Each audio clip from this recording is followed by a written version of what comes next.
పరిశుద్ధాత్మ దేవుని యొక్క వాక్కును మనం ధ్యానం చేసుకుందాం. అపోస్తుల కార్యములు 6వ అధ్యాయము 3వ వచనాన్ని చదువుగా విందాం.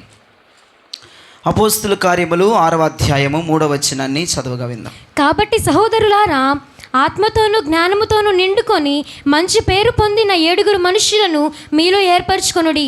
దేవునికి మహిమ ఘనత ప్రభావములే కలుగునుగాక. ఈ రోజున మన అంశం, మన టాపిక్ దేని మీద వెళ్ళబోతుందంటే సంఘము దేనితో నింపబడాలి. ఇదే రోజున అంశం, సంఘము దేనితో నింపబడాలి. ఆదిమ అపోస్తుల సంఘం దేనితో నింపబడిందో అక్కడ క్లియర్గా రాయబడి ఉందండి. ఆత్మతోనూ జ్ఞానముతోనూ నిండుకొని ఉన్నది, నింపబడి ఉన్నది. ప్రభుకు స్తోత్రం చెప్పండి. ఆదిమ అపోస్తుల సంఘము ఆత్మతో నింపబడిన సంఘం, పరిశుద్ధాత్మతో నిండుకొనిన సంఘం అని క్లియర్గా మొదటి మాట మనం చూస్తూ ఉన్నాం. ఒక్క ముక్కలో మనం చెప్పాలంటే ఆదిమ అపోస్తుల సంఘం అంతా నింపబడిపోయి ఉంది, ఫుల్గా నింపబడిపోయి ఉంది. దేనితో నింపబడిందంటే ఆత్మతో నింపబడింది. స్తోత్రం చెప్పండి గట్టిగా, హల్లెలూయా. ఆదిమ అపోస్తుల సంఘం అందరూ, ఆ సంఘంకి వెళ్ళే ప్రతి విశ్వాసి దేంతో నింపబడ్డారంటండి? ఆత్మతో నింపబడ్డారట. ఆత్మ గురించి మాకు తెలుసు బ్రదర్, పరిశుద్ధాత్మ అంటే మాకు తెలుసు బ్రదర్. అన్న పరిశుద్ధాత్మ ఎలా ఉంటుందో మాకు తెలుసు, పరిశుద్ధాత్మ వస్తే ఎలా అవుతుందో మాకు తెలుసు, పరిశుద్ధాత్మ దేవుడు తాకితే ఎలా ఉంటుందో తెలుసు కాదు, అక్కడ ఆల్రెడీ ఆ సంఘం నింపబడిపోయింది. దేవునికి స్తోత్రం. ఇంకా కొంతమంది మన చర్చిలో ఉన్నవారు చాలామంది తెలుసు అన్న దగ్గర ఆగిపోయారు. ఈ రోజున ప్రభునితో మాట్లాడుతున్న మొదటి మాట, సంఘం అసలు దేనితో నింపబడాలి, సంఘము దేనితో నిండుకోవాలి అని ప్రభు కోరుకుంటున్నారు. ఆదిమ అపోస్తుల సంఘం అంతా దేనితో నింపబడిందని వాక్యం ఇప్పుడు క్లియర్గా సెలవిస్తుందంటే ఆత్మతో నిండుకొనిన సంఘం అని క్లియర్గా మొట్టమొదటి మాటలో మనకు అక్కడ కనపడుతూ ఉంది. ఈ రోజున సంఘమా, పరిశుద్ధాత్మ గురించి మాకు తెలుసండి. ఎవరైనా బయట అడిగితే మా సంఘంలో మీకు పరిశుద్ధాత్మ తెలుసండి, మా సంఘంలో పరిశుద్ధాత్మ దేవుడు సంచరిస్తారు, ఆయన ప్రతి ఒక్కరిని దర్శిస్తారు, మాకు తెలుసండి. పరిశుద్ధాత్మ వచ్చి వారు ఎలా ఉంటారో, ఎలా అయిపోతారో, వారి నోట నుంచి ఏ భాషలు వస్తే మాకు అన్నీ తెలుసు, మేము గ్రహిస్తున్నాం. పరిశుద్ధాత్ముడు మమ్మల్ని తాకాడు, పరిశుద్ధాత్ముడు కనపడ్డాడు, పరిశుద్ధాత్మ మాకు తెలుసు అన్న మొక్కలో నుంచి రాత్రి ప్రభు నిన్ను దేనిలోనికి ఎదగమంటున్నాడంటే పరిశుద్ధాత్మతో నిండుకుని వారే కనపడాలి. దేవునికి స్తోత్రం, హల్లెలూయా. పరిశుద్ధాత్మతో నిండుకునిన బిడ్డలుగా మనం మారిపోవాలి, పరిశుద్ధాత్మతో నింపబడిపోతున్న బిడ్డలుగా మారిపోవాలి. పరిశుద్ధాత్మ తెలుసండి కాదు, పరిశుద్ధాత్మతో మేము నింపబడుతున్నామండి అని కావాలి. ఆ సాక్ష్యం సంఘంలో ప్రతి ఒక్క విశ్వాస దగ్గర ఉండాలి. చాలామందికి మనం చేర్చుకొచ్చిన ప్రతి ఒక్కరికి పరిశుద్ధాత్మ అంటే ఏంటో తెలుస్తుంది అంతే, కానీ చాలామంది పొందుకోవడానికి ఇంట్రెస్ట్ చూపించరు, దాన్ని అనుభవించడానికి ఇంట్రెస్ట్ చూపించరు. దాన్ని పొందుకొని దేవుని కృపలో మన ముందుకు కొనసాగే విధానాన్ని ఎవరు కొంతమంది కలిగి ఉండరండి. జస్ట్ తెలుసుకోవడానికి ఇష్టపడతారు అంతే, జస్ట్ పరిశుద్ధాత్మ దేవుని గురించి తెలుసుకోవడానికి, అటువంటి విధానం గురించి గ్రహించుకోవడానికి దానికి మాత్రమే ఉపయోగిస్తున్నారు. కానీ పరిశుద్ధాత్మ నింపుదల కొరకు ప్రార్థన చేయటం కానీ, పరిశుద్ధాత్మతో నింపబడి ఉండటం కొరకు ఉపవాసాలు ఉండటం కానీ ఎప్పుడైనా చేశామా? చెప్పండి ఒకసారి. తెలుసుకుంటే చాలు, అది మాకు అర్థమైతే చాలు, అంతేగాని పొందుకోవడానికి ఇంట్రెస్ట్ చూపించరు చాలామంది. కానీ ఆదిమ అపోస్తుల సంఘములు ఎవరిని కదిలించగాక, ఎవరినన్నా మీరు కదిలించండి, ప్రతి ఒక్క విశ్వాసి పరిశుద్ధాత్మతో నిండుకొనిన వారుగా ఉన్నారంట. దేవునికి స్తోత్రం. నింపబడిపోయిన సంఘం అండి ఆత్మతో. అసలు అక్కడ గొడవ ఏంటి? అక్కడ సబ్జెక్ట్ ఏంటంటే పేతురు గారు మాట్లాడుతూ ఉన్నారు. ఏమని? మీలో ఆత్మతోనూ జ్ఞానముతోనూ నిండుకొనిన వారిని ఒక 7 ఎన్నుకోండి. ఎందుకు? భోజనాలు వడ్డించటానికి. అదేనండి అక్కడ సందర్భం భోజనాలు వడ్డించడానికి. అక్కడ ఏమైందంటేనండి, ఆ రోజుల్లో ఆదిమ సంఘం విస్తరిస్తుంది, చాలామంది క్రౌడ్ వస్తున్నారు చర్చికి, జనాలు చాలామంది విశ్వాసులు చర్చిలో చేర్చబడుతున్నారు. అటువంటి క్రమంలో వాళ్ళకి భోజనాలు పెట్టే విధానంలో, లేదంటే వాళ్ళకి బట్టలు పంచే విధానంలో చాలా కొన్ని లోటుపాట్లు కలుగుతూ ఉన్నాయి. ఎందుకంటే చర్చ్ విస్తరిస్తుందండి, కొన్ని వేల మంది సంఖ్య సంఘంలో చేర్చబడుతుంది. మరి వారికి భోజన సదుపాయాలు చూసుకోవాలి, వస్త్ర సదుపాయాలు చూసుకోవాలి, నివాస సదుపాయాలు చూసుకోవాలి. అటువంటి ఆ సదుపాయాల్లో కొంచెం అక్కడ పనిచేసే వాళ్ళు ఫెయిల్ అయిపోతూ ఉన్నారు. కొంతమందికి అన్నం సరిగా అందలేదని, కొంతమందికి ఒక వస్త్రం రాలేదని, అట్లా గొడవ అనమాట. ఎప్పుడు అపోస్తులు ప్రార్థనలోంచి బయటకు వస్తారా, వాళ్ళ మీద కంప్లైంట్ ఇద్దామని కొంతమంది ఎదురు చూస్తూ ఉన్నారు. మాకు అన్నం సరిగా అందట్లేదండి, లేదంటే మాకు ఒక ముక్కే వేస్తున్నారండి, మాకు కొంచెం వేస్తున్నారు. ఇవన్నీ కూడా డౌట్స్ విశ్వాసుల్లో ఉన్నాయి. చాలా ఇబ్బంది పడిపోతున్నారు. వారికి అన్నం సరిగా అందక, సదుపాయాలు సరిగా అందక చాలా ఇబ్బంది పడిపోతే వారు ప్రార్థనలో నుంచి అపోస్తులు బయటకు వచ్చారు. బయటకు వస్తే మొత్తం సంఘం అంతా ఏకదాటిగా దాడి చేసినట్లుగా అపోస్తులైన పేతురుతో మాట్లాడుతున్నారు, కంప్లైంట్ ఇస్తున్నారు. అయ్యా, మాకు సరిగా వారు అన్నాన్ని వడ్డించట్లేదు, సరిగా మాకు వస్త్రాలు ఒకటి అందితే ఒకటి అందట్లేదు, నివాస స్థలాలు కూడా మాకు సరిగా అసలు ఏ సౌకర్యాలు సరిగా లేవని అపోస్తులతో ఆ జనం చెప్తూ ఉన్నారు. అప్పుడు అపోస్తులైన పేతురు ఒక మాట అంటున్నారు అక్కడ, మీలో ఎవరైతే ఆత్మతో నింపబడిన వారు ఉంటారో, ఎవరైతే జ్ఞానముతో నింపబడిన వారు ఉంటారో వారిని ఒక 7 సెలెక్ట్ చేయండి. ఆ భోజనం పెట్టడానికి కానీ, ప్రజల వసతులు సరిగ్గా చూసుకోవడానికి కానీ వాళ్ళు కావాలి అని అపోస్తులైన పేతురు అక్కడ మాట్లాడుతున్నారు. దేవునికి స్తోత్రం. మేమైతే ప్రార్థనలోను, మేమైతే వాక్య పరిచర్యలోను ఎడతెగక ఉంటామో మేము ఆ పని కూడా చేయకూడదు. మా ప్రార్థన లేదంటే మా మీటింగ్స్, మా వాక్యాలు వదిలేసుకొని మీకు మేము అన్నం వడ్డించడానికి మేము లేము అని అన్నాడు పేతురు. డైరెక్ట్గా మాట్లాడారు. ఈ రోజుల్లో కొంతమంది దైవజనులు ఎలా ఉంటారంటే, వాక్య పరిచర్య ఎవరికన్నా ఇచ్చేస్తాడు. చర్చిలో ఏదన్నా ముఖ్యమైన ఆర్థిక లావాదేవీలు ఎవరు చూసుకుంటున్నారో తెలుసా? ఈ రోజుల్లో దైవజనుడే ప్రతి ఒక్కటి పట్టించుకుంటూ ఉన్నాడు. ఇక్కడ అపోస్తుల యొక్క క్రమం ఎలా ఉంటుందంటే, అపోస్తులు ప్రార్థన, వాక్యమే, వేరే పని వాళ్ళు చేయగలరు. చారిటీ పేరు మీద క్రైస్తవులు చారిటీల పేరు మీద అనేక మందికి భోజనాలు పెట్టడం తప్పు కాదు. కానీ వీరు ఎడతెగక, అపోస్తులందరూ కూడా, దైవజనులందరూ కూడా వాక్యములో, ప్రార్థనలో ఎడతెగక ఉండేవారు. ఇంకో అదర్ యావిగేషన్స్ వారు పట్టించుకునేవారు కాదు. అలా వారు పట్టించుకుంటే దేవునితో సహవాసం, దేవునితో యొక్క ఆ దాంపత్య జీవితం, దేవునితో కలిగిన సహవాసాన్ని వారు ఎక్కడ మిస్ అయిపోతారోనని చెప్పి అపోస్తులు ఎవ్వరు కూడా వాక్యాన్ని కానీ, వాక్య పరిచర్యను కానీ, ప్రార్థన టైంను కానీ వాళ్ళు వేస్ట్ చేసుకునే వాళ్ళు కాదు.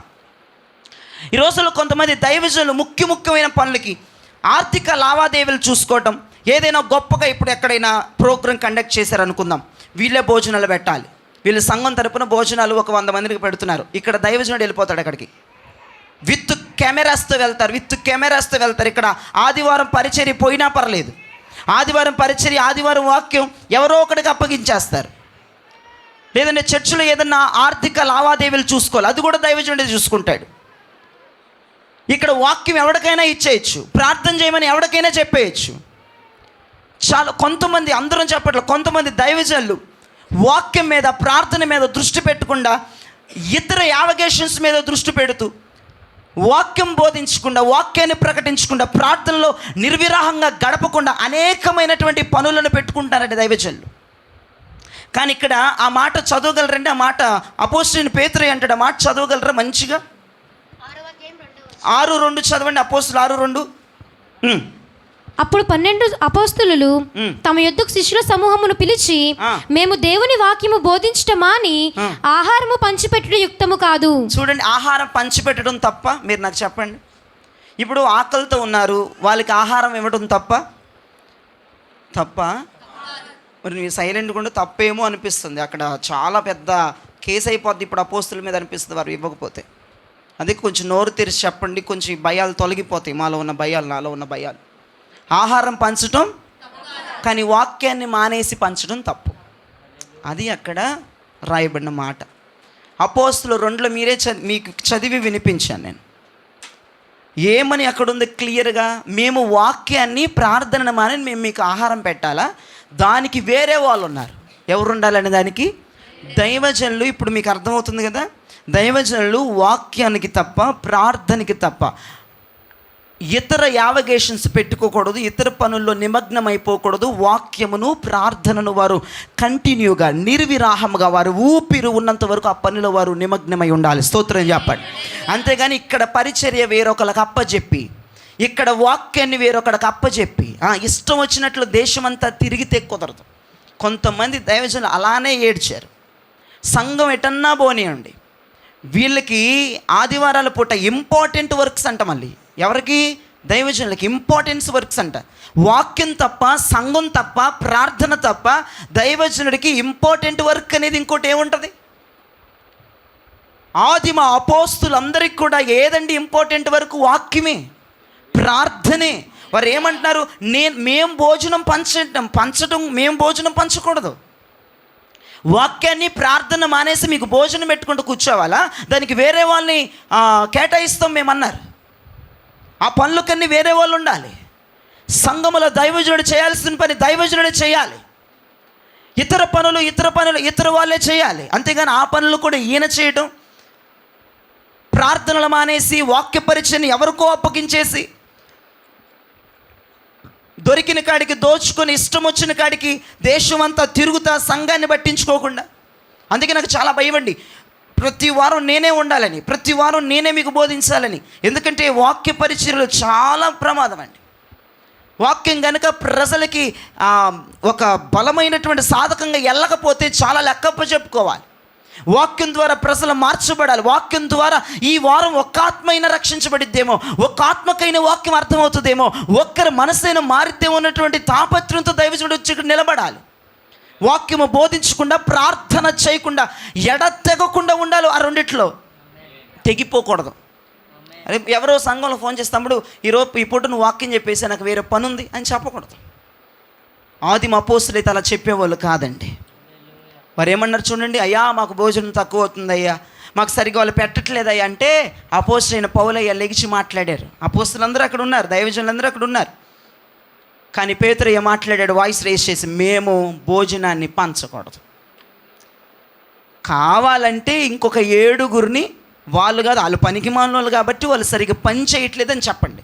వేరే వాళ్ళు మంచిగా పని చేసే వాళ్ళని పెడతాం మేము, మీకు మంచిగా వడ్డించే వాళ్ళని పెడతాం మేము, మంచిగా మీకు మంచి సదుపాయాలు ఇచ్చే వాళ్ళని నేను పెడతానని పేతురయ్య మాట్లాడారు వాళ్ళతో.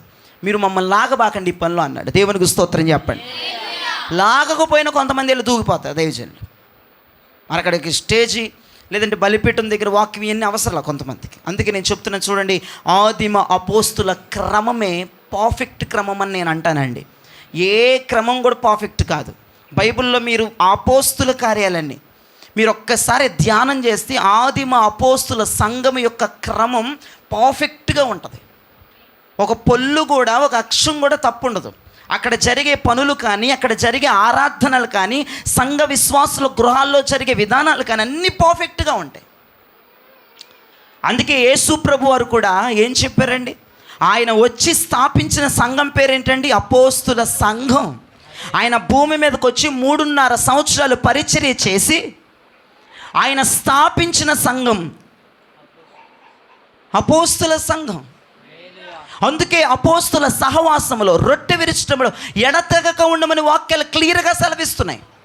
ఈ క్రమానికి దీటి వచ్చే క్రమం ఇంకోటి లేదు భూప్రపంచం మీద. ఇది పర్ఫెక్ట్ క్రమం అండి. ఈ క్రమాన్ని వంకలు పెట్టేవాడు పుట్టలేదు భూమి మీద. అంత పర్ఫెక్ట్గా ఉంటారు అపోస్తులు కానీ, వారి సంఘం కానీ. అందుకే అపోస్తులందరూ కూడా వాక్యం చెప్పే పనిలో, ప్రార్థనలు చేసే పనిలో వారు నిర్విరాహముగా నిమగ్నమైపోయి ఉంటారు. దేవునికి స్తోత్రం. సంఘంలో బోల్డ్ పనులు ఉంటాయి. ఇప్పుడు విశ్వాసులను చూసుకోవాలి, అది ఎవరి బాధ్యత? కొంతమందిని నిర్ణయించాం మేము, కొంతమందిని మేము అపాయింట్ చేసాం. వారు సంఘాన్ని బయటికి తీసుకెళ్ళిపో,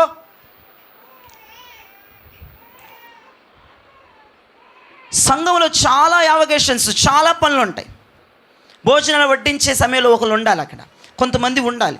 సంఘాన్ని చూసుకునే క్రమంలో కొంతమంది ఉండాలి, సంఘాన్ని పట్టించుకునే దాంట్లో కొంతమంది ఉండాలి. అలానే సంఘంలో అలా పెట్టుకోవాలి. అన్నీ దైవజనుడు చూసుకోకూడదు. దైవజనుడు దేవునితో సహవాసాన్ని కోరుకోవాలి, దేవునితో దగ్గర బాటును కోరుకోవాలి, ఎడతెగని సహవాసాన్ని కోరుకోవాలి, ఆత్మ ప్రత్యక్షతలు పొందుకొని సంఘమునకు మర్మములను తెలియచేయాలి, సంఘమును పరిశుద్ధపరిచే క్రమాన్ని తీసుకురావాలి.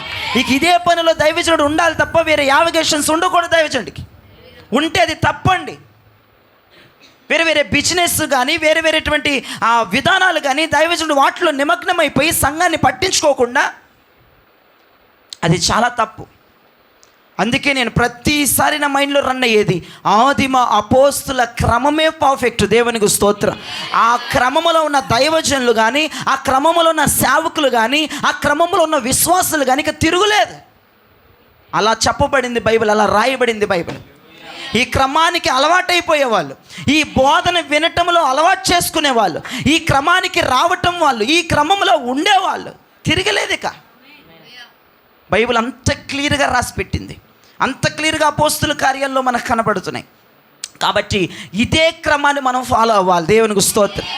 నచ్చినా నచ్చకపోయినా, కోపమైన బాధ అయినా ఇదే క్రమాన్ని మనం పాటించాలి. అందుకే మీరు జ్ఞాపకం చేసుకోవాలి, దైవజనులు ఎప్పుడు కూడా ప్రార్థనతోనూ వాక్యముతోనూ చాలా రిలేషన్ పెంచుకుని బ్రతకాలి. ఎందుకంటే సంఘము శుద్ధి చేయబడేది వాక్యముతో మాత్రమేనని గుర్తుపెట్టుకోవాలి. సంఘాన్ని కడిగే పనిలో ఉంటే అది వాక్యముతో మాత్రమే సాటి, ఇంకొకటి దేనికి సాటి లేదని గుర్తుపెట్టుకోవాలి. దేవునికి స్తోత్రం. కాబట్టి మన సబ్జెక్ట్ అది కాదు, కానీ ఆదిమ అపోస్తుల సంఘం దేనితో నింపబడిందమ్మో? మొట్టమొదటిగా ఆత్మతో నింపబడిపోయింది. జ్ఞానంతో వద్దాంలే, ఉండు కంగారెందుకు. ఫస్ట్ మాట చెప్పండి, ఆత్మతో నింపబడిపోయింది. పరిశుద్ధాత్మతో నింపబడింది. అయ్యగారండి మాకు పరిశుద్ధాత్మ తెలుసండి, కాదు, పరిశుద్ధాత్మతో నింపబడిపోవాలి. మేము వెళ్ళేది పరిశుద్ధాత్మ సంఘానికేనండి, కాదు, పరిశుద్ధాత్మ సంఘమునకు వచ్చి పరిశుద్ధాత్మతో నిండుకోవాలి. దేవునికి స్తోత్రం. మన చర్చ్ అంతా నా ఆశ అండి అది. నేను మన ఏలూరులో సెకండ్ వర్షిప్కి పాట నేను పాడాను. అంటే ఒకసారి అక్కడ పాడాను, ఒక ఆశ ఉందయ్యా నా కోరిక తీర్చయ్యా, నా మనవిని వినవయ్యా ప్రత్యుత్తరమయ్యా అని పాడుతూ నా మైండ్లో వచ్చే ఆలోచన అంటే తెలుసా, ఏది నా ఆశ అంటే ఒకటే, నేను ఈ పాట పాడినప్పుడల్లా నా మైండ్లో రన్ అయ్యే ఆశ ఏంటంటే సంఘం అంతా ఆత్మతో నిండుకోవాలి ప్రభా. నేను పిల్లలకు కూడా చాలాసార్లు చెప్పాను, సంఘం అంతా అన్య భాషలతో మాట్లాడితే నాకు వినాలని ఉంది, చూడాలని ఉంది. సంఘం అంతా ఆత్మతో నింపబడితే అసలు టోటల్ మొత్తం ఆత్మతో నింపబడిపోవాలి.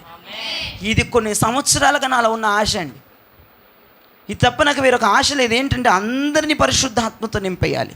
ప్రతి ఒక్కరు పరిశుద్ధాత్మతో నింపబడిపోవాలి. ప్రతి ఒక్కరు ఆత్మ పూర్ణులైపోవాలి. దేవునికి స్తోత్రం. హల్లెలూయా. చూడండి, అక్కడ గారడి సీమోను దేంతో నింపబడ్డాడు? ఒకసారి ఆది అపోస్తుల కార్యములు 8వ అధ్యాయము 22-23 వచనాలు టకటక చదవండి. కాబట్టి ఈ చెడుతనము మానుకొని మారు మనసు నొంది ప్రభువును వేడుకొనుము. ఒకవేళ నీ హృదయాలోచన క్షమింపబడవచ్చును. నీవు ఘోర దుష్టత్వములోను దుర్నీతి బంధకములోను ఉన్నట్టు నాకు కనబడుచున్నదని చెప్పాను. చూడండి, యోహాను పేతురులు ఏమంటున్నారు? గారడి సీమ నీలో దుష్టత్వం నిండుకుందిరా, నీలో చెడుతనం నిండుకుందని చెప్తున్నారు.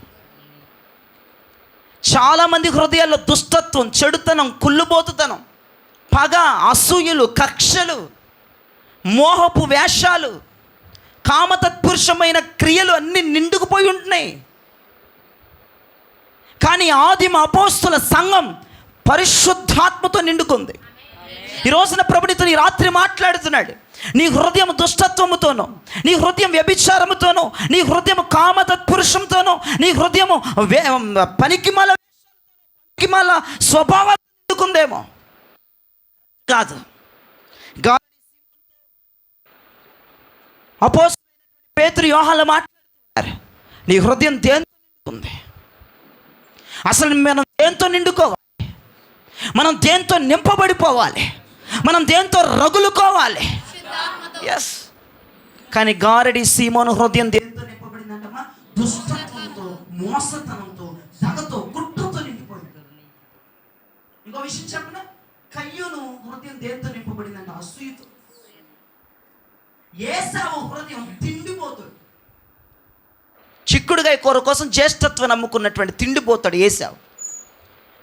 కొంతమంది హృదయాలు తిండితోనూ, అసూయలతోనూ, ద్వేషాలతోనూ, పనికి మాలినటువంటి స్వభావాలతోనూ, విచ్చలవిడితనాలతోనూ కొంతమంది నిండిపోతున్నారు. కానీ ఈ రోజున ఆదిమ అపోస్తుల క్రమములో మనం వెళ్తున్నాం కాబట్టి, ఆ సంఘ విధానాలు మనం పాటిస్తున్నాం కాబట్టి, ఆ సంఘం యొక్క ఫౌండేషనే మనదని మనం చెప్పుకుంటున్నాం కాబట్టి, ఖచ్చితంగా నీ హృదయంలో ద్వేషము, కుళ్ళు, పగలు, కుట్రలు, అసూయలు, పనికిమాల స్వభావాలు, పనికిమాల వేషాలు, తిండిపోతుంది ఇవి నిండుకోకుండా మన క్రమం ఏమని చెప్పుకుంటామంటే అపోస్తుల క్రమం అని, ఇది అపోస్తుల బోధని, ఇది అపోస్తుల పునాదని, ఇది అపోస్తుల స్టెప్స్ అని మనం మాట్లాడుతున్నాం. కాబట్టి మాట్లాడటమే కాదు, అపోస్తుల సంఘం దేంతో నింపబడిందని దేవుడి రాత్రి నీకు తెలియజేస్తున్నాడు. దానితో ఈ రాత్రి మనం నిండిపోవాలి. మాది ఆ క్రమం అండి, మాది ఈ సహవాసం అండి, మాది అదండి ఇదండి కాదు. నువ్వు పరిశుద్ధాత్మతో నిండుకోవాలి. ఆ క్రమంలో ఉన్న వాళ్ళు దేంతో నిండుకోవాలి? పరిశుద్ధాత్మ. మన అపోస్తుల సంఘం అండి అన్నప్పుడు ఈమెకు పరిశుద్ధాత్మ ఉండదు. మరి నోరంతా ఎలబెట్టి చెప్పిద్ది జనానికి. పరిశుద్ధాత్మ ఉండదు ఆమెకి. చెప్పుకోవడం కాదండి, మాటలు ఎవడన్నా మాట్లాడతాడు. నాకు నిజంగా మాటలు మాట్లాడారంటే చెడ్డ చిరాకు. బతుకులో క్రియల్లో కనపడకుండా ఏదో నోటుకొచ్చిన మాట కదా, ₹10 ఖర్చు ఉండదు ఆ మాటలకి. ఏమండి, ₹10 ఖర్చు ఉండదు. ఎవడి దగ్గరికి వెళ్ళి అప్పు తెచ్చుకోక్కర్లేదు. ఆ మాటలు ఇష్టం వచ్చినట్టు మాట్లాడదాం. అదే మీ నినాదం. మాది ఆ క్రమం అండి, మాది ఆ సహవాసం అండి. ఆ సహవాసం అన్నప్పుడు, ఆ క్రమం అన్నప్పుడు ఎలా ఉండాలి? అపోస్తులు ఇజ్జతు తీసేస్తున్నారు. ఆ క్రమం యొక్క ఇజ్జతులు పోతున్నాయి కొంతమంది మాటల వల్ల. నిజమండి, చాలా బాధాకరమైన విషయం ఇది. బైబిల్లో నిజంగా సంఘాల గురించి చదువుతుంటే సంఘం గురించి, అపోస్తుల సంఘం గురించి చదువుతుంటే, ఆ సంఘంలో ఉన్నటువంటి విశ్వాసుల గురించి నేను చదువుతుంటుంటే, అపోస్తుల గురించి నేను ధ్యానం చేస్తుంటే నిజంగా ఒళ్ళు గగురులు పుట్టిపోతున్నాయి. ఈ రోజుల భూమి మీద పెంతుకోసు సంఘాలని చెప్పబడుతున్నాయి, అపోస్తుల సంఘాలని చెప్పబడుతున్నాయి. మందు కూడా ఒకటి తగలడింది. చెప్పటం మట్టుకేనా? క్రమాలు ఏమన్నా, ఆ పద్ధతులు ఏమన్నా, విధానాలు ఏమన్నా ఏడుస్తున్నాయి మనలో. అది ఈ రోజున పరిశుద్ధాత్ముడి బాధ. మాట్లాడితే అయిపోద్దా? నోరుంది కదని ఎన్ని వాగితే సరిపోద్దా? ఆలోచన చేద్దామండి. ఆ రోజులో ఆ సంఘం దేంతో నింపబడిందని తెలుసుకున్నాం. మొట్టమొదటి మాట, ఆత్మతో నింపబడిపోయిందండి. సంఘం అంతా నింపబడిపోయింది ఆత్మతోనే. కక్షలు, పగలు, కుట్రలు, స్వభావాలు, పిచ్చి పిచ్చి యావగేషన్స్ ఏమీ లేవు సంఘంలో. ఒకటి ఆత్మ ఫుల్గా నిండిపోయింది ఒక్కొక్కల్లో. బైబిల్ అదే సెలవిస్తుంది. ఆదిమ అపోస్తుల సంఘం ఆత్మతో నిండుకుంది, పరిశుద్ధాత్మతో నింపబడింది. చాలామంది మన చర్చలు ఇంకా నిర్లక్ష్యం చేస్తున్నారు. ఆత్మ నాకు తెలుసండి అన్నదాకా వదిలేసి పడేస్తున్నారు. ఆత్మను పొందుకోవడం నేర్చుకోండి, ఆత్మతో నింపబట్టడం నేర్చుకోండి, ఆత్మతో పరవశించడం, గంతులేయటం నేర్చుకోండి. స్తోత్రం చెప్పండి గట్టిగా. హల్లెలూయా, హల్లెలూయా. పెంతెకోస్తేనే పండగ నాడు 120 మంది మీదకి ఏం దిగి వచ్చిందండి? ఆత్మ. 120 మంది ఏం మాట్లాడారు? భాషలు మాట్లాడారు. అందరి మీదకి ఆత్మ వచ్చేసింది. ఆత్మతో నింపబడిపోయారు 120 మంది. 120 మంది అన్ని భాషలు మాట్లాడారు. హల్లెలూయా, హల్లెలూయా. సమరయ పట్టణంలో పేతురు, యోహాన్లు ప్రజల మీద చేతులు ఉంచితే ఏం దిగిందండి? అక్కడ పరిశుద్ధాత్మ దిగొచ్చారు. వాళ్ళు కూడా అక్కడ అన్ని భాషలు మాట్లాడారు. 10వ అధ్యాయంలో కొర్నేలి ఇంట్లో పేతురు గారు బోధిస్తుంటే ఏమొచ్చిందండి? పరిశుద్ధాత్మ వారి మీదకి వచ్చింది. వారు అన్ని భాషలు మాట్లాడేశారు. ఎస్. 19వ అధ్యాయంలో అపోస్తలుడైన పౌలు గారు ప్రజల మీద చేతులుంటే వారు ఏం మాట్లాడారండి? అన్య భాషలు మాట్లాడేసాగారు. వారి మీదకి పరిశుద్ధాత్మ దేవుడు వచ్చాడు. పరిశుద్ధాత్మతో నిండుకోవటం నేర్చుకోవాలి. దేవునికి స్తోత్రం. హల్లెలూయా. 1 కొరింథీలో 14లో మీరేం తెరవక్కర్లేదు, నా వైపు చూస్తే హాయిగా వినండి. 1 కొరింథీ పత్రిక 14లో ఏమంటాడండి? భాషలతో 10,000 మాట్లాడినా ఏం లాభం? ప్రవచనాలు ఒక 5 మాటలు మాట్లాడితే లాభం అంటాడు అపోస్తలుడైన పౌలయ్య. అలాగని చెప్పి భాషలు మాట్లాడటం వల్ల ఏమీ ప్రయోజనం లేదు, అందుకే భాషలు ఆపేయండి అన్నాడా? అనలేదు కదా. భాషలను ఆటంకపరచొద్దు అన్నాడు. ప్రైజ్ ది లార్డ్, హల్లెలూయా. అందరూ ఆత్మతో నింపబడిన వారే గట్టిగా ఆమేన్ చెప్పండి. నీరసాలు తొలగించి ఇదే కంటిన్యూ చేయండి లాస్ట్ వరకు. నా పక్కన ఉన్నోళ్ళు తన్నులు పడిపోతే ఒక్కొక్కడికి, మీ గొంతులు వినపడకపోతే ముందు లేలు ఉన్నోళ్ళు నిజంగా ఈ ఫోన్ పగిలిపోవాలి, మీ తలన్న పగిలిపోవాలి, మీ వాయిస్ వినపడాలి. నిన్న మార్తమ్మ గారి ఇంట్లో చెప్పాను, పక్కనున్నాడు ఇప్పుడు వెనక సీట్లో ఉన్నోళ్ళు నిద్రపోయారు కారులో. డ్రైవింగ్ దోలేవాడు పక్కనోడు కూడా నిద్రపోతే వీడికేం వస్తుంది? నాకు అది వస్తుంది మిమ్మల్ని చూస్తుంటే. ఈ ఫస్ట్ లైన్ ఉండి వీడిని చూస్తుంటే నాకు నీరసం వస్తుంది, చెప్పాలని ఇంట్రెస్ట్ పోతుంది. అందుకే మీరందరూ కొంచెం ఉంటే నేను కూడా ఎరా కూర్చొని వింటాం కాదు. ఎవడో నీ పిక్చర్కి ఇట్లా బొమ్మకి ఇట్లా ఇటు తిరుగు, ఇటు తీసుకోవడానికి లేదా స్ట్రైట్గా. దేవునికి స్తోత్రం చెప్పండి గట్టి. హల్లెలూయా. పరిశుద్ధాత్మ టాపిక్ గురించి మనం మాట్లాడుతున్నాం. భాషలతో 10,000 మాట్లాడుట కంటే ప్రవచనములతో 5 మాటలు మాట్లాడుతా నయం అన్నాడు. మళ్ళీ అదే వ్యక్తి ఏమన్నాడు? భాషలను ఆటంకపరచొద్దు అన్నాడు. మాట్లాడాలి. అపోస్తలుడైన పౌలయ్య నిర్విరాహంగా భాషలు మాట్లాడేవాడట. క్షేమాభివృద్ధి కలిగిద్దని బైబిల్ చెప్తుంది. భాషలతో మాట్లాడుతున్నవాడు నాతో మాట్లాడుతున్నాడు, వాడు మర్మములు పలుకుతున్నాడు, అది మనిషిడెవడు గ్రహించడని వాక్యం చెప్తుంది. దేవునికి స్తోత్రం కలుగునుగాక. హల్లెలూయా, హల్లెలూయా. ఒకడు అన్నాడట, ఒకడు పట్టుకుని, రే నువ్వు ఇన్ని భాషలు మాట్లాడుతున్నావు ఎందుకురా, వేస్ట్, ప్రవచనం మరీ శ్రేష్టమైంది అన్నాడట. అయితే వీడు అన్నాడట, నేను భాషలు మాట్లాడడం మానేస్తాను, నువ్వు ప్రవచనం మాట్లాడడం నాకు రాదు అన్నాడంట. రానోడు ఫోజు ఎక్కువైపోతుంది ఈ రోజుల్లో. ఏమండి, రానోడు మాట్లాడుతున్నాడు. 1 కొరింథీ 14 గురించి వాడికి అసలు అవగాహనే ఉండదు కొంతమందికి. పరిశుద్ధాత్మ అంటే, అన్య భాషలు అంటే, ప్రవచనం అంటే, ఆ తాకిడు అంటే అసలు వాళ్ళకి లెక్కపత్రం లేదు. వాళ్ళు మాట్లాడతారు కొన్ని మాటలు. ఏమని? భాషలతో 10,000 మాట్లాడుట కంటే ప్రవచనం మాట్లాడుతూ మేలన్నాడు కదా. కాబట్టి మరి నాయనా నువ్వు ప్రవచనం మాట్లాడన్నావు అనుకో, మరి అదండి మరి నాకు మరి అదే, అందుకే ఓవర్ యాక్షన్ తగ్గించుకుంటే బాగుంటుంది. మేము భాషలతో మాట్లాడడం మానేస్తాం, నువ్వు ప్రవచనం మాట్లాడిపోని, అది మరీ శ్రేష్టమైంది అన్నాడు కదా పౌలయ్య. 14లో అయినా ఎన్ని రకాలు మాట్లాడుతాడో తెలుసా అండి. ఫస్ట్లో ఏమంటాడు? మంచి అసలు భాషల కంటే ఇక దీటైంది లేదురా అన్నట్టు మాట్లాడతాడు భాషల గురించి. ఏమని? భాషలతో మాట్లాడుతున్నాడు, దేవునితో మాట్లాడుతున్నాడు, అది మనిషికి సంబంధించింది కాదు, అది మనిషికి అర్థం కాదంటాడు. కిందకు వచ్చేసేవాడికి భాషలకు అర్థం చెప్పేవాడు ఉంటే ఇంక నయం అంటాడు. ఇంకా కిందకు వస్తే ఇంకా దారుణంగా ఉంటుంది వ్యవహారం. 10,000 భాషలు మాట్లాడు కంటే మా ప్రవచనం మరీ శ్రేష్టం అంటాడు. అక్కడి నుంచి కిందకు వస్తే మరలా భాషల గురించి టాపిక్ ఉంటుంది. క్రమంగా మాట్లాడండి, వంతుల చొప్పున మాట్లాడిన భాషలు అంటాడు. ఇంతకు అర్థం ఏంటి? అసలు భాషలే మాట్లాడొద్దనా? ఇక చివరిగా ఇలా అంటారని చివరి మాట ఏమన్నాడు? అయినను భాషలను మాట్లాడటం ఆటంకపరచొద్దు అంటాడు. చివరిగా స్టేట్మెంట్ ఇచ్చి వదిలేస్తాడు జనానికి. ఎన్ని చెప్పినాడు. అందుకే అవగాహన లేని మాటలు, నింపబడకుండా మాట్లాడే మాటలు మాట్లాడకూడదు. అవి ఎవరికి అర్థం కావు కాబట్టి అవి ఎక్కువ ఉపయోగించుకోకూడదు. అవి అర్థం కావు. ఎంత మాట్లాడినా తనకి క్షేమాభివృద్ధి కలిగిద్దే కానీ సంఘానికి ప్రయోజనం ఏమి లేదు. ఆ ప్రవచనం మాట్లాడటం వలన సంఘానికి ప్రయోజనం మాట్లాడతాడు, కానీ భాషలను ఆటంకపరచొద్దని చివరి స్టేట్మెంట్ చెప్పి వదిలేస్తాడు ఆ అధ్యాయాన్ని. దేవునికి స్తోత్రం. కాబట్టి అన్నీ సంఘంలో క్రమంగా జరగాలి. అనండి ఒకసారి, క్రమంగా జరుపుకుంటూ వెళ్ళాలి.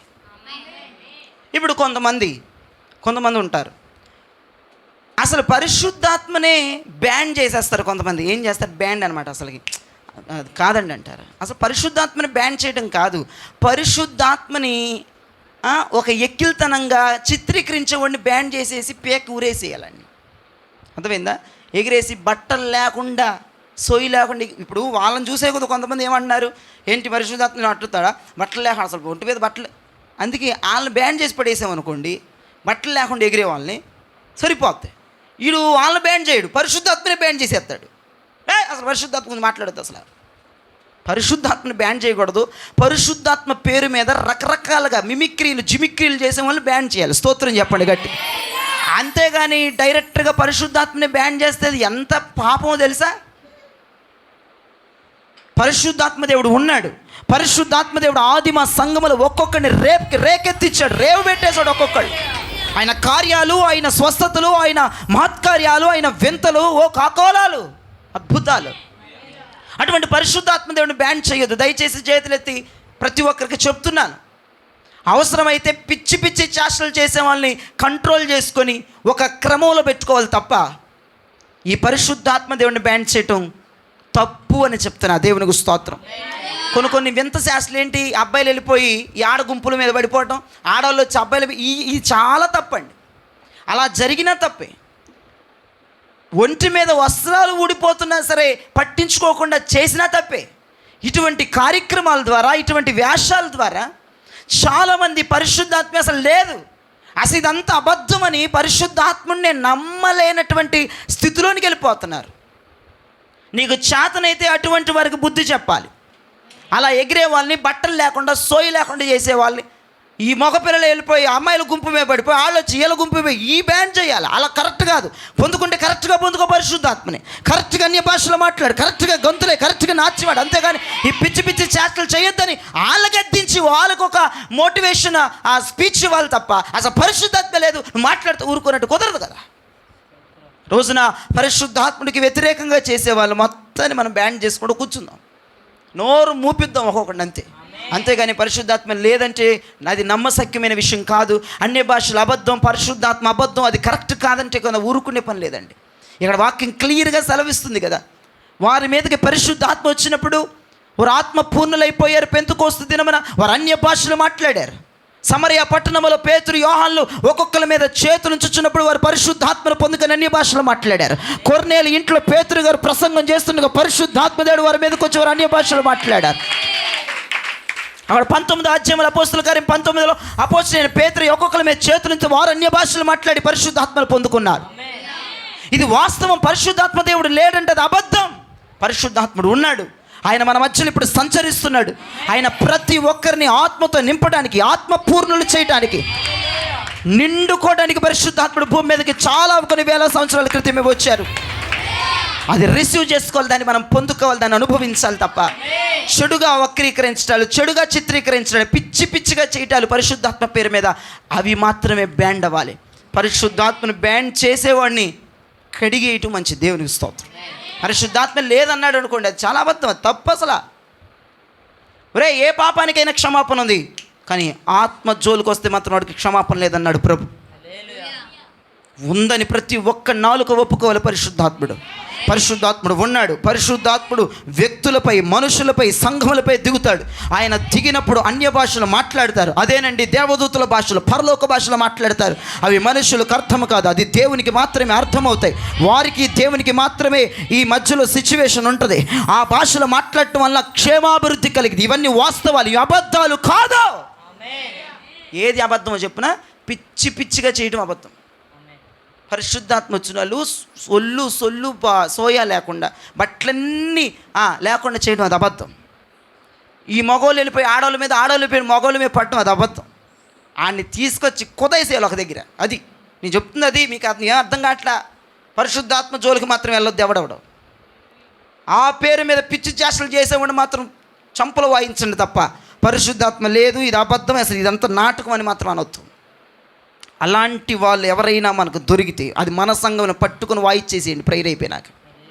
దేవునికి స్తోత్రం. అది ఛాన్స్ మీకు ఇచ్చేసాను. నేనే చెప్పాలి, నేనే ఉండాలి కాదు, మీరు వాయించేయచ్చు ఒక్కొక్కడిని. దేవునికి స్తోత్రం చెప్పండి. ఇప్పుడు ఏం చెప్తున్నా, ఆదిమ అపోస్తలుల సంఘం దేంతో నింపబడింది? అది కదా గొడవ. ఇప్పుడు మన సంఘం కూడా ఆత్మతో నింపబడిపోవాలి. అందరూ ఒకరు కాదు, ఇద్దరు కాదు, అందరూ పరిశుద్ధాత్మతో నింపబడిపోవాలి. కక్షలతో, కలహాలతో, కుయుక్తులతో నింపబడకూడదు. పోకిరి శాస్త్రులు, పోకిరి ఆశలతో నింపబడకూడదు. పరిశుద్ధాత్మతో నింపబడాలి. స్తోత్రం చెప్పండి.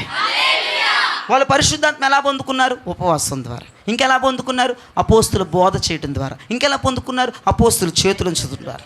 ఇట్లాగా రకరకాలుగా అపోస్తుల సంఘ విశ్వాసులు పొందుకున్నారు పరిశుద్ధాత్మని.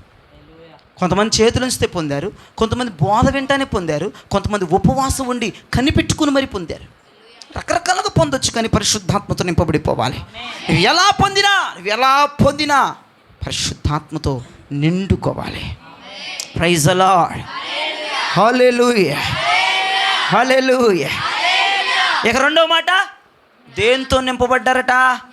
జ్ఞానముతో నింపబడ్డారట. ఇదెంత చక్కగుంది మాట. జ్ఞానముతో నింపబడాలి. మోషే యెహోషువ మీద చేతులుంచగా వాడు జ్ఞానాత్మ పూర్ణుడాయను అని బైబిల్లో సెలవిచ్చారు. మోషే యెహోషువ మీద చేతులుంచి ప్రార్థన చేస్తున్నాడంట. ఎలా నింపబడ్డాడంటే యెహోషువ జ్ఞానాత్మ పూర్ణుడయ్యాడంట. జ్ఞానము ఆత్మ రెండు వచ్చేసింది అంట అతనిలోకి. ప్రైజ్ ది లార్డ్ చెప్పండి. హల్లెలూయా. జ్ఞానాత్మ పూర్ణులైపోయారు. స్టెఫెను వాక్యం చెప్తున్నాడు, అందరూ మాటలాడుటయందు అగుపరచు జ్ఞానమును ఎవ్వరు ఎదిరించలేకపోయారంట. స్టెఫెను వాక్యం చెబుతుంటే, స్టెఫెను వాక్యం చెప్తుంటే వేరే మతస్థులకి కోపం వస్తుందంట, కానీ ఎవడు మాట్లాడలేకపోయాడట. జ్ఞానంతో మాట్లాడాడంట. మామూలుగా అసలు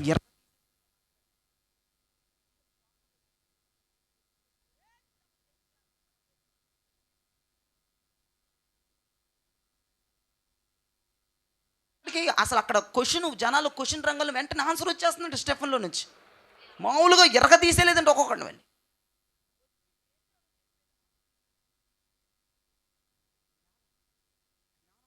వాక్యం దేవునికి స్తోత్రం. ఇంకా చూస్తే పేతురు యోహాన్లు అసలు విద్య లేని పామర్లు, వాళ్ళు ప్రకటిస్తుంటే జనం అందరూ అనుకున్నారంటే వీళ్ళు విద్య లేని పామరులు కదా, ఏంటి వీళ్ళు అసలు వామ్మో వీరి జ్ఞానం ఏందిరని అందరూ బిత్తరపోయారంట ఆ రోజుల్లో. అంతెందుకండి, యేసుప్రభు 12 సంవత్సరాలప్పుడు ఒక్కొక్కడికి తడిసి మోపుడైపోయిందంట. జ్ఞానవంతులే దత్తరిల్లిపోయారంట. చిన్నపిల్లోడు మాట్లాడుతున్నాడు ఏంటంటే, ఆయన వీడు మన వడ్లవాని కుమారుడు కదా, మరియా యోసేపుల కుమారుడు కదా, ఇంత జ్ఞానం ఏడ నుంచి వచ్చింది? సంఘము జ్ఞానముతో నింపబడాలి. స్తోత్రం చెప్పండి. సామెతల గ్రంథం 30వ అధ్యాయం 1-2 వచనాలు చదవండి త్వరగా. ఏ జ్ఞానంతో నింపబడాలో అక్కడ రాయబడి ఉంది. సామెతలు 30:1-2 వచనాలు. దేవోక్తి అనగా యాకే కుమారుడైన ఆగూరు పలికిన మాటలు. ఆ మనుషుడు ఈతీయేలునకును ఉక్కాలునకును చెప్పిన మాట. నిశ్చయముగా మనుషులలో నా వంటి పశుప్రాయుడు లేడు, నరులకున్న వివేచన నాకు లేదు. నేను జ్ఞానాభ్యాసము చేసుకున్న వాడును కాను, పరిశుద్ధ దేవుని గూర్చిన జ్ఞానము పొందలేదు.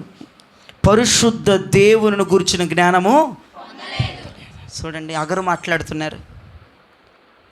నా జ్ఞానంతో నేను బైబిల్లో ఎక్కాను కానీ నేను పరలోకం వెళ్ళను రా బాబు జ్ఞానంతో. కొంతమంది ఏమండి శుద్ధీకరణ పేరు మీద వాషింగ్ మిషన్లని, ఇప్పుడు అంట్లు తోమేది కూడా సపరేట్గా మరి భారతదేశంలో చాలామంది వాడేస్తున్నారట. అంట్లు అదే తోమేద్దంటే ఈయన అడ్డమైన తిండి అంతా తిని దాంట్లో వేసేస్తాడంట. అడ్డమైంది తినేసేయచ్చు, ప్లేట్లో ఏది పడుతుంది తినేసి మొత్తం ఎట్టుంటట్టు దాంట్లో వేసి శుభ్రం కడిగి మళ్ళీ ఇచ్చేద్దంట. అటువంటి వాషింగ్ మిషన్స్, అటువంటి అంట్లు తోమే మిషన్స్ వచ్చేసి ఇంకేముంది, నాకు జ్ఞానం ఉంది నేను పరలోకం వెళ్ళిపోతానండి, కుదిరిద్దా? వాషింగ్ మిషన్ కనిపెట్టేవాడు పరలోకం వెళ్తాడా? అంట్లు తోమే మిషన్ కనిపెట్టేవాడు పరలోకం వెళ్తాడా? మరి ఎందుకు చదివించాను ఇప్పుడు ఈ సామెతలు అంటే, ప్రభువును గురించిన జ్ఞానం లేక ఎడుతున్నాడు అక్కడ అగరు. నేను ఇంత చేశాను, అగరు కొన్ని సామెతలు రాశాడు. నా జ్ఞానం వల్ల నేను బైబిల్లో ఎక్కాను కానీ బైబిల్లో నా పేరు రాయబడింది కానీ పరలోకం నేను వెళ్ళని పశుప్రాయుడు అని ఏడు చేస్తున్నాడు అండి. అక్కడ పడిపోయి ప్రభువును గురించిన జ్ఞానం పొందలేకపోయాను అంటున్నాడు. దేవుని గురించిన జ్ఞానాన్ని పొందాలి సంఘం. అడ్డదిడ్డమైన జ్ఞానాన్ని పొందుకొని వెళ్ళిపోవటం కాదు, ప్రభువును గురించిన జ్ఞానం ఒక్కొక్కళ్ళు పని చేయాలి. దేవుని గూర్చిన జ్ఞానం ఒక్కొక్కరి మీదకి దిగి రావాలి. హల్లెలూయా, హల్లెలూయా, హల్లెలూయా. అగరు బైబిల్లోకి ఎక్కాడు. ఎందుకు? ఏదో తనకు తోచిన జ్ఞానం. కానీ ప్రభువును గూర్చిన జ్ఞానం మన పరలోకానికి తీసుకుపోతుంది. వింత వింత అని కనిపెట్టేసి వింత వింత అని సాధించేసామండి, అదేంటి ఇదండి, కుదరదు. ప్రభువును గూర్చిన జ్ఞానమే సంఘములోకి వస్తున్న వారికి పని చేయాలి. దేవుని గూర్చిన జ్ఞానమే సంఘంలోకి. ఆలోచన చేద్దాం. సంఘములో కొన్ని సాక్ష్యాలు, సంఘములో కొన్ని వాగ్దానాలు, సంఘములో కొన్ని వాక్యాలు నమ్మశక్యము కానట్లుగా ఉంటాయి, కానీ నమ్మాలి. నేను చెప్తానంటే సంఘంలోకి వచ్చినాడు పనికి మాల జ్ఞానంతో రాకూడదు లోపలికి. ఇలా జరిగిందో అలానే జరిగిద్దిరా పనికి మాలాడు, అలానే జరిగిద్ది. దేవుని గురించిన జ్ఞానంతో కూర్చోవాలి అక్కడ. అంతేగాని వీడికి లోక జ్ఞానం అని తెలిసి ఇక్కడికి వచ్చేసి ఏదో సాక్ష్యం చెప్ప అలా జరిగిందా, అలా జరిగిద్దంటావా, ఎక్కడ, ఎప్పుడు, ఎలా? అక్కడ సాక్ష్యం చెప్తున్నారుగా. పొద్దున్న లేచి బ్రష్ చేసిన దగ్గర నుంచి సాయంత్రం దాకా సాక్ష్యం చెప్తారు మన చర్చోళ్ళు మైకెత్తే. కరెక్ట్ పాయింట్ చెప్పరు. లెగ్సాను, టీ తాగాను, టీ మాడిపోయింది, అది జరిగింది, ఇది జరిగింది, సాక్ష్యం చెబుతారు కదండి. అక్కడికి ఒకళ్ళకి అర్థం కాదు. ఒకడికి ఏంటో లోక జ్ఞానంతో వచ్చేసి కూర్చుంటాడు చర్చిలో. ఇక్కడ చర్చిలో చెప్పిన మాట్లాడికి నమ్ముద్ది కాదు, చర్చిలో చెప్తున్న సాక్ష్యాలు నమ్ముద్ది కాదు. అందుకే నేను చెప్తున్నా, లోక జ్ఞానం నిన్ను పరలోకానికి తీసుకెళ్ళదు. దేవుని జ్ఞానం మాత్రమే మన పరలోక గవినిలో కూర్చోబెట్టి తీసుకెళ్ళి, అది మీరు జ్ఞాపకం చేసుకోవాలి. సంఘంలో దేవుడు మాట్లాడిన మాట గుడ్డిగా నమ్మేయాలి అంతే. అలా జరిగిద్దంటావా, ఇలా జరిగిద్దంటావా, అట్ట జరిగిద్దంటావా అంటే జరిగిద్దిన బాబు. ప్రభు వాక్యం క్లియర్గా సెలవిస్తుంది. అసలు ముసలాంక పిల్లలు పుట్టడం అంటే జరిగింది. నైనా అబ్రాహం భార్యకే స్వయంగా జరిగిందా కార్యం. ఇక లోక జ్ఞానాలు పనికిరావు. నువ్వు ఏదో పెద్ద పెద్ద చదువులు చదివేసుకొని వచ్చి ఇక్కడ కూర్చొని అట్టంటారా ఇట్టంటారా అన్న అబద్ధాలే. అబద్ధాలు ఎవడు ఇక్కడ చెప్పడు, వాస్తవాలే చెప్తారు, నిజాలే చెప్తారు. వాక్యం నిజం, సాక్ష్యం నిజం, బ్రతుకు నిజం, మారింది నిజం, ఇవన్నీ నిజమే, ఇవన్నీ అబద్ధం కాదు. అందుకే నేనంట లోక జ్ఞానం ఉంటే ఏడ్చిందిలే, నీకు దేవుని జ్ఞానం కావాలా, పరిశుద్ధుని గూర్చిన జ్ఞానం రావాలా. ఆగరందుకే కదా నేడుతుంది. ఇంత సాధించినోడు బైబిల్లో పేరెక్కింది, ఇంకా సంతోషించకుండా నేను మనుషుల వంటి ప్రసుప్రాయం కలిగిన వాడు, నేను నాకు పరిశుద్ధ దేవుని గురించిన జ్ఞానం లేదని ఏడుస్తున్నాడు రోడ్డెక్కి. ఇంత సాధించినోడు కూడా కొన్ని సామెతలు రాశాడు, రికార్డు సాధించాడు అగరు. అటువంటి వ్యక్తి ఇంకా ఏడుస్తున్నాడంటే ఏంటి అగరు, ఇన్ని సాధించావుగా ఏంటి ఏడుస్తున్నావు అంటే ఆయన అంటున్నాడు, నేను పరిశుద్ధ దేవుని గురించిన జ్ఞానం పొందుకోలేదన్నాడు. అంటే అర్థమవుతుందా? బైబిల్ రాసిన ప్రతి ప్రవక్త కూడా దేవుని జ్ఞానాన్ని పొందుకొని ఉండాలని, ఇష్టం వచ్చిన జ్ఞానాన్ని పొందుకుని బైబిల్లో ఎక్కేసాంగా, ఓల్డ్ రికార్డులు ఎక్కేసాంగా, మనం సాధించేసాంగా, ఇక మాకంటూ తోపు ఎవడు లేడు అనుకుంటే పరలోకం వెళ్ళరు. పరలోకం వెళ్ళాలంటే దేవుని గూర్చిన జ్ఞానం పని చేయాలి. దేవుని గూర్చిన జ్ఞానం మన మీదకి సమృద్ధిగా దిగివచ్చాయా. Praise the Lord. హల్లెలూయా, హల్లెలూయా. 1 కొరింథీయులు 1:6 చూడండి.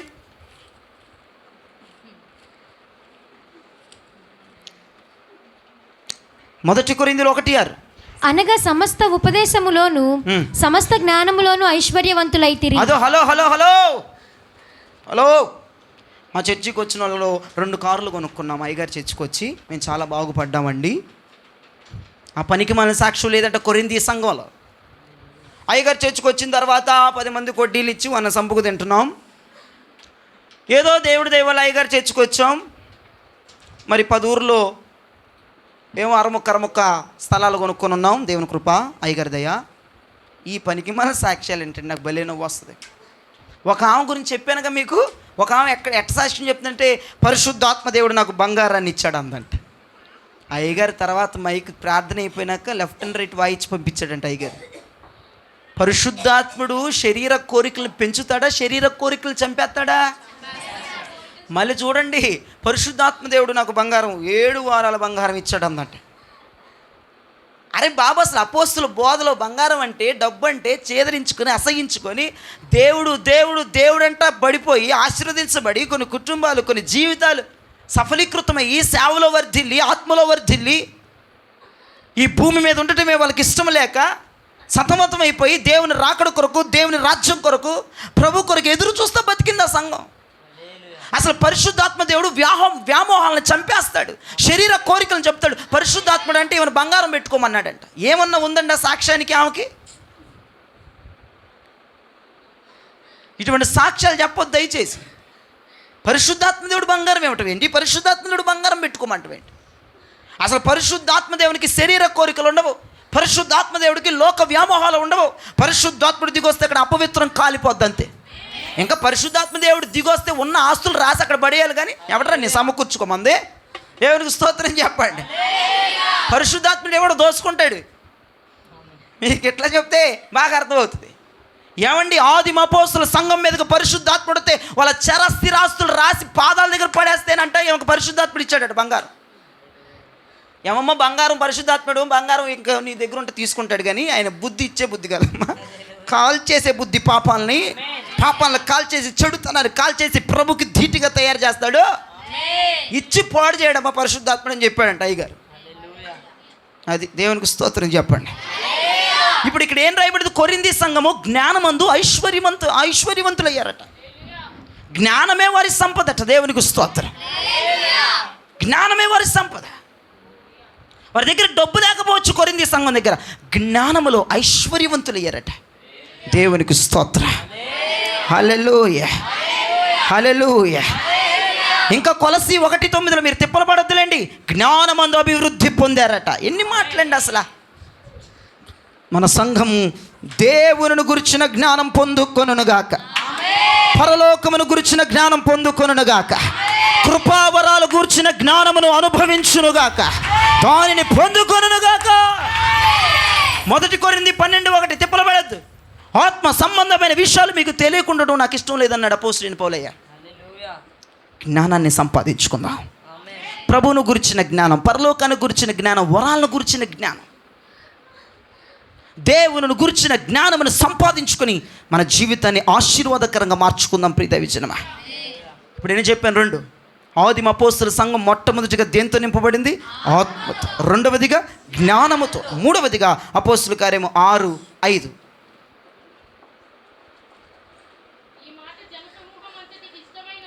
ఈ మాట జనసమూహమంతటికి ఇష్టమైనందున వారు విశ్వాసముతోను.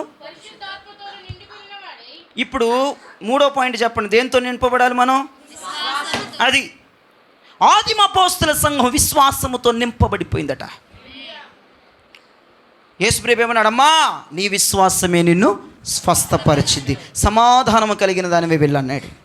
2వ అన్నాడు, అమ్మా, నీ విశ్వాసమే నిన్ను రక్షించును, సమాధానము కలిగిన దానివే వెళ్ళన్నాడు. 3వ దగ్గరకు వచ్చేటప్పటికి ఒక పక్షవాయుం కలిగిన వాడిని పైనుంచి రేకులు తీసి కిందకి దింపారు ఒక 4. వారి విశ్వాసము ద్వారా నేను స్వస్థపరుస్తున్నాను అన్నాడు. ఇదేంటి? నీకు స్వస్థత రావాలంటే ఎవరికి ఉండాలి? విశ్వాసం. ఇప్పుడు నాకు స్వస్థత రావాలి, నాకేం ఉండాలి? నాకు రక్షణ కావాలి, నాకేం ఉండాలి? ఇక్కడ ఇలా తేల్చేశాడు. ఒరే, నీకు స్వస్థత కావాలంటే నీకే విశ్వాసం ఉండాలి, నీకు రక్షణ కావాలంటే నీకే విశ్వాసం ఉండాలన్నాడు. తర్వాత చూస్తే వీరి విశ్వాసం ద్వారా నిన్ను స్వస్థపరిచాను అన్నాడు. ఇదేం మ్యాటరు అంటే అర్థం ఏంటంటే మన విశ్వాసంలో లెవెల్స్ మారాలి. ఎలా మారాలి చూడండి. నీకు సరిపడా విశ్వాసం ఉందా? నీ ఇంటిళ్ళ పాది కూడా రక్షించబడే విశ్వాసం మనం సంపాదించుకోవాలి. ఇప్పుడు వరకు నువ్వు విశ్వసిస్తేనే నీకు స్వస్థత వచ్చింది, నువ్వు విశ్వసిస్తేనే నీకు రక్షణ వచ్చింది. నీ విశ్వాసం నీకు సరిపడా ఉంది. ఇప్పుడు నీ విశ్వాసం నీ ఇంటిళ్ళ పాదికి సరిపడాలి, నీ విశ్వాసం సంఘానికి సరిపడాలి, నీ విశ్వాసం ఈ ప్రాంతానికి సరిపడాలి. దేవునికి స్తోత్రం కలుగునుగాక. అందుకే విశ్వాసముతో నింపబడిపోవాలి. ఎన్నాళ్ళు నువ్వు విశ్వసిస్తే నీకు స్వస్థత, నువ్వు విశ్వసిస్తే నీకు రక్షణ. ఇప్పుడు నువ్వు విశ్వసించినా నీ భార్య బిడ్డలకి రక్షణ, నీ భార్య బిడ్డలకి స్వస్థత. నువ్వు విశ్వసిస్తే నీ విశ్వాసం ఇంటిల్ల పాదిని కదిలించాలి. నీ విశ్వాసము, నీ కన్నీరు, నీ ఏడుపు, నీ ముఖం చూసి దేవుడు నీ కుటుంబాన్ని క్షమించగలుగుతున్నాడా? నీ ముఖం చూసి నీ భర్తను క్షమించగలుగుతున్నాడా? నీ ముఖం చూసి నీ పిల్లల్ని దేవుడు క్షమించగలుగుతున్నాడా? నీ ముఖం చూసి దేవుడి కనికరాన్ని కుమ్మరించగలుగుతుంది. నీ ముఖం చూసి నీ విశ్వాసం ద్వారా కుటుంబాల పాది, కుటుంబంలో ఉన్న పిల్లల పాది, భర్తలు వారు రక్షించబడి, వారు దీవించబడి, వారు ఆశీర్వదించబడి, వారు అనేకమైన ప్రమాదాల నుంచి తప్పించబడాలి. మన విశ్వాసం పొంగి పొర్లే విశ్వాసంగా ఉండాలి. నీకు సరిపడా విశ్వాసముల నుంచి ఇప్పుడు ఆ విశ్వాసం నింపుకో, విశ్వాసంతో నిండిపో. అనేక మందికి ఇవ్వగలిగిన విశ్వాసంగా మారిపోవాలి. అనేక మంది నీ ద్వారా రక్షించబడేటట్లుగా, స్వస్థత పొందేటట్లుగా, విడుదల పొందేటట్లుగా, అద్భుతాలు చూసేటట్లుగా, సూచక కార్యాలు చూసేటట్లుగా నీ విశ్వాసం మారిపోవాలి. ఈ రోజున మన సంఘం విశ్వాసముతో నిండుకోవాలి. ఎదుటి వారికి ఇవ్వగలిగినంత ఉండాలి నీలో. నీకు సరిపోయినంత సాలిక ఇప్పుడు ఎదుటి వారికి ఇవ్వగలిగినంత రేంజ్లోకి నువ్వు రావాలి. 4వ మాట చూడండి, అపోస్తలులు 6:8. స్టెఫను కృపతోనూ బలముతోనూ నిండిన వాడై. అది చాలు, మనకు సబ్జెక్ట్ దొరికిన వైపు చూడండి. మొదటిగా ఆదిమ అపోస్తల సంఘం ఆత్మతో నింపబడింది, 2వదిగా జ్ఞానముతో నింపబడింది, 3వదిగా విశ్వాసముతో నింపబడింది, 4వదిగా కృపతో నింపబడింది. దేంతో నింపబడింది? కృప కృప కృప కృప వెంబడి కృప పొందగా. కృప వెంబడి నుంచి కృప పొందగలగాలి, కృప వెంబడి నుంచి కృప పొందగలగాలి, కృపలో నుండి అధిక కృపలోకి వెళ్ళగలగాలి. అంటే సంఘము కృపతో నింపబడిపోవాలి. కృప ఎవరికి వచ్చింది? కృప ఎవరికి వచ్చింది? ఎన్నిక లేనోడు కృప వచ్చింది, మన బోటోళ్ళకి వచ్చింది. ఏర్పాట్లో లేనోడికి, ఎన్నికలో లేనోళ్ళకి, అభాగ్యులకి, దరిద్రులకి, దిక్కుమాలోళ్ళకి కృపనిస్తాడు. వారే ఆ కృపను పొందుకుంటారు. ఆ కృప చేత నింపబడతారు. దేవునికి స్తోత్రం. ఈ రోజున సంఘం కృపతో నింపబడిపోవాలి. నాకు ఆరోగ్యం లేదయ్యా, నాకు ఆరోగ్యం ఇవ్వు, నాకు ఆరోగ్యం ఇవ్వన్నారు. ఎవరో? పౌలయ్య. ఒరే, నీకు ఆరోగ్యం తగ్గింది కానీ నా కృప తగ్గించనరా అన్నాడు యేసుప్రభు. హల్లెలూయా. పౌలయ్య నెత్తినోరు కొట్టుకున్నారు. అయ్యా, నా మోకాల బలహీనత, నా కళ్ళు బలహీనత, నాకు ఆరోగ్యం ఇయ్య అంటే, ఒరే నీ బాడీలో ఆరోగ్యం తగ్గింది కానీ నా కృప నిన్ను వేడచిపోదు, నా కృప నీకు చాలన్నాడు. అంటే కృపతో నింపబడిపోవాలి సంఘం. కృప కొరకు అరలు చాచాలి సంఘం. కృపలోనే బతకాలి సంఘం. అసలు నిలువెత్తు నీలో అణువణువు కృప కనపడిపోవాలి. కృప కనపడిపోవాలి. కృప కనపడిపోవాలి. కృపతో నింపబడిపోవాలి. దేవునికి స్తోత్రం కలుగునుగాక. అందుకు అపోస్తలుడైన పౌలు ఏమంటాడు? నేనేమై ఉన్నానో అది దేవుని కృప వలనే అంటాడు. స్తోత్ర. ఆయన కృప వలనే అంటాడు. కృప కృప కృప కృప అణువణువు నిత్య కృపతో మన సంఘం నిండిపోతూ ఉండాలి. Praise the lord. ఇక చివరిగా 5వదిగా దేంతో నింపబడాలంటే బలముతో నింపబడాలి. అక్కడ చదివింది కదా ఇందాకలమ్మ, ఏం చదివారు? కృపతోను బలముతోను. ఆదిమ అపోస్తల సంఘములో ఒక్క బలహీనుడు ఉండడంటే అండి. మీరు నమ్ముతారో నమ్మరు? బలహీనులు ఉండరంటే అందరూ బలవంతులేనట. కత్తి చూసిన, ఖడ్గం చూసిన, పోరాటం చూసిన ఎబ్బే అందరూ బలముతో ఉర్రెత్తులాడిపోతారట. దేనికి భయపడేవాళ్ళు కాదంటే ఆ రోజుల్లో. మరండి ప్రభు అండి, నీకు ఏదొచ్చినా, నీ మీదకి, నీ కొంప మీదకి, నీ వ్యక్తిగత జీవితాల మీదకి ఏదొచ్చినా బలహీనమైపోతాయి పొద్దుగోలు. కానీ ఆదిమ సంఘ విశ్వాసులందరూ బలముతో నింపబడిపోయారట. దేనికి భయపడేవారు కదట. దైవజనులకు ధీటుగా ఉండేవాళ్ళంట విశ్వాసులు. వీళ్ళందరూ దైవజనులు అనుకునే రేంజ్లో ఉండేవాళ్ళట. మరి దైవజనుడే ఇలా ఉన్నాడంటే వారి సంఘంలో ఉన్న విశ్వాసులు ఎలా ఉంటారో అనుకోవడానికి ఉండదంట. అందరూ దైవజనులంత బలంతోనూ, ఆ జ్ఞానముతోనూ, ఆ పరిశుద్ధాత్మతోనూ, ఆ కృపతో నింపబడిపోయి ఉండేవాళ్ళట. అసలు వీళ్ళు కూడా ప్రవక్త లేరా బాబు, వీళ్ళు కూడా దైవజనులు లేరా, దైవజనురాలే అనుకునే రేంజ్లో ఉండేదంటండి సంఘం. మీరు ఇంకా చూసుకోండి. వాళ్ళ సంఘంలో బలహీనలు ఉండేవాళ్ళు కదంట. అందరూ బలమును పొందుకునేవారట. అందరూ బలమును పొందుకునేవారట. దేవునికి స్తోత్రం. హల్లెలూయా, హల్లెలూయా. పౌలు గారు మాట్లాడినా రేంజ్ అదే. అకులా ప్రిస్కిలలు మాట్లాడినా రేంజ్ అదే. పేతురు గారు లెగిసి మాట్లాడినా రేంజ్ అదే. అసలు వాళ్ళు మాట్లాడితే 3,000 5,000 బాప్తిజాలు పొందడం ఏంటండి? ఫలంతో నింపబడిపోయి. ఎప్పుడు సొమ్మసిల్లే మాటలు, సోది మాటలు ఉండేవి కాదంట. వాళ్ళు బలవంతమైన మాటలు మాట్లాడిచ్చేవాడట. వాళ్ళ మాటలు విన్నోడు చచ్చిపోయేవాడు కూడా బతుకుతాడంట. మరి మీరు అర్థం చేసుకోండి. సూసైడ్ చేసుకోవాలనుకునే వాడు కూడా బతికి బట్టగట్టిపోయి దేవుని కొరకు బతకాలన్నట్టు ఉంటుందంట. వాళ్ళ మాటలు అలా పిచ్చి రేపేస్తాయంట. ఒక్కొక్కళ్ళు మంచి విశ్వాసాన్ని రేపేస్తాయంట, మంచి ధైర్యాన్ని రేపేస్తాయంట. అసలు వాళ్ళు మాట్లాడితే తిరుగుండదంట. అపోస్తులే కాదు, వారి సంఘములో వారు ఎవ్వరు మాట్లాడినా బతుకులు మారిపోయాయి అంటండి. బలముతో నింపబడిపోయారంట. వాళ్ళు వాక్శక్తి బలముతో వచ్చేదట. నీరసపు కొట్టు మాటలు, నీరసపు కొట్టి వ్యవహారాలు, నీరసపు కొట్టి వేషాలు ఉండేవి కాదట. వాళ్ళు మాట్లాడితే బతుకులు మారిపోవాలి. వాళ్ళు మాట్లాడితే బాప్తిజాలు తీసేసుకోవాలి. వాళ్ళు మాట్లాడితే ఆత్మను పొందేసుకోవాలి. వాళ్ళు మాట్లాడితే చరస్థిరాస్తులు తీసుకొచ్చి అక్కడ తగలేసేయాలి. వాళ్ళు మాట్లాడితే ఏదైనా జరిగిపోతుంది. అంతే. బలము బలము బలము బలము.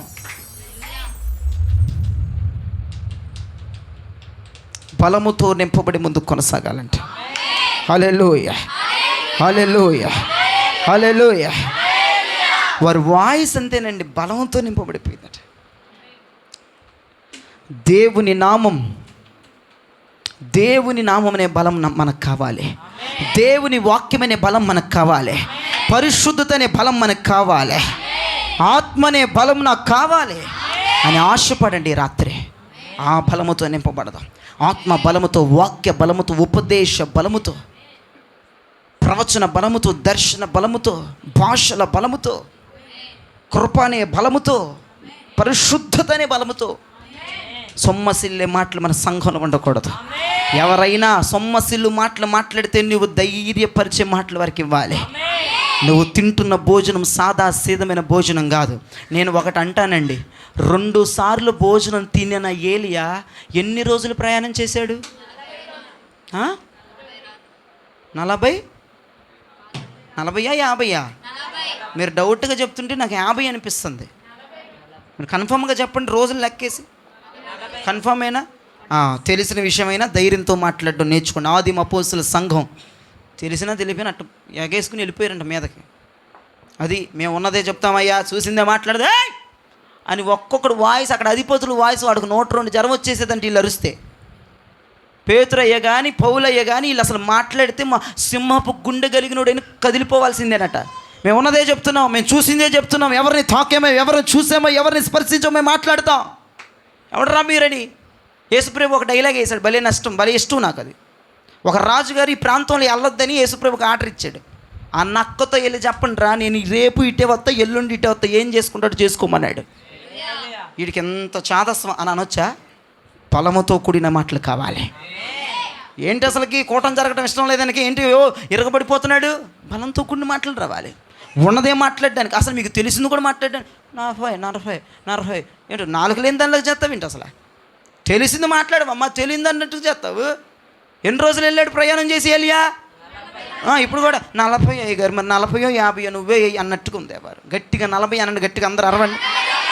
ఇది ఎట్ట మాట్లాడాలి మంచి చచ్చారు. ఏంటి పిరికి పందలాగా చచ్చారు? ముమ్మమ్మ అని ఉండకూడదు. గట్టిగా అసలు అపోస్తుల క్రమం అంటే ఏంటండి మీకు అర్థమే సావట్లేదు, నాకు అర్థం అవ్వట్లేదు. గట్టిగా రోషంగా సమయం వచ్చినప్పుడు మాట్లాడటమే కదండి దేవునికి స్తోత్రం కలుగును కాదు. మరండి మరీ కాదు, అక్కడ వారు జరుగుతుంది. అక్కడ ఎవడరా నువ్వు? అసలు అప్పుడేంటి, పేతురు చిన్న పిల్లకి భయపడిపోయాడు. ఇప్పుడేమన్నాడు? మేము చూసిందే చెప్తున్నావా, మా అబద్ధాలు చెప్పే రకం మేము కాదు, పునరుత్థానుడైన యేసు గురించి ప్రకటిస్తున్నాం, ఆయన జీవము కలిగిన దేవుడు ఏంటి అని మాట్లాడాడు. మరి అది ఆదిమ అపోస్తుల క్రమం అంటే, మరి ఆ బోధ అంటే, మరి ఆ పునాది అంటే, పరిశుద్ధాత్మ దేవుడు పనిచేస్తాడంటే మరి వాయిస్లో దమ్ము ఉండాలి. మరండి గిదండి అదండి మరి మాకు తెలియదు, ఇవన్నీ ఉండకూడదు. అవన్నీ సోది, అవన్నీ ఇప్పుడు మనం తొలగించేస్తే గట్టిగా హుషారుగా శక్తివంతంగా నోట్లోంచి బయటికి రావాలి. నేను నమ్ముతానండి విశ్వాసంతో. 2 సార్లు భోజనం తింటే 40 రోజులు 40 పగలు ఎవరైనా ప్రయాణం చేయగలరా? మీరు చెప్పండి. 2 సార్లు ఇప్పుడు మనం 2 సార్లు మధ్యాహ్నం సాయంత్రం భోజనం చేసాం, ఎప్పుడు వరకు ఉండగలవు? ఇంకా తినకుండా ఎన్ని రోజుల వరకు ఉండగలవు? మళ్ళీ సాయంత్రం 5ంటికి తిని 8ంటికి తింటాంగా మనం, అప్పుడు వేసేద్దాం ఒక ఆకలికి. ఒక్కొక్కరు మళ్ళీ సాయంత్రం 5ంటికి తిన్నా మళ్ళీ ఏదో ఒకటి స్నాక్స్ చేస్తూ ఉంటారు నోట్లో. ఒకళ్ళు అర్ధరాత్రి 1 2ంటికి తినేస్తారు, లేచి విచ్చలవిడికి తినేస్తారు. కానీ ముమ్మమ్మే అని మళ్ళీ రోజుకి 2 పూటలు తినాల్సిన వాళ్ళు రోజుకి 5 పూటలు తినేవాళ్ళు ఉంటారు, రోజుకి 4 పూటలు తినేవాళ్ళు ఉంటారు. ఆ అన్నంతో పాటు అడ్డమైన చెత్తంతా తినేవాళ్ళు ఉంటారు. దేవునికి స్తోత్రం. మీరు తినరు కాబట్టి మీరు ఎన్నెన్న ప్రసంగాలు చెప్తారు అనుకునేరు. నాకు అడ్డమైన చెత్త, నాకు చెమచిరాక అసలుకి తింటాం. ఫలోడాలని, గడిది గుడ్డని, బందర్ లడ్లని, అసలు నాకు నచ్చ. దేవునికి నేను ఎందుకు చెప్తున్నానంటే, ఆదిమ అపోస్తుల సంఘ విశ్వాసులు బలంతో నింపబడిపోయేవారు. వాక్య బలం ఎన్ని సంవత్సరాలకైనా మనల్ని నిలబెట్టగలదండి. 40 పగళ్ళు 40 రాత్రి ఏలియా 2 సార్లు భోజనం తిని నడిచాడంటే నేను నమ్ముతా, ఈ వాక్యం ద్వారా ఖచ్చితంగా పాపములో పడకుండా, లోకములో పడకుండా పరిశుద్ధంగా ప్రయాణం చేయగలమా? ఈ వాక్య బలం కోరుకోండి, ఆత్మ ఫలాన్ని కోరుకోండి. ఈ బలం ఉంటే బలహీనములు కాము. జ్ఞాపకం చేసుకోవాలి. ఆదిమ అపోస్తుల సంఘం ఆత్మతో నింపబడింది, జ్ఞానముతో నింపబడింది, విశ్వాసముతో నింపబడింది, కృపతో నింపబడింది, బలముతో. ఇప్పుడు మీరు దేనితో నింపబడబోతున్నారు చెప్పండి?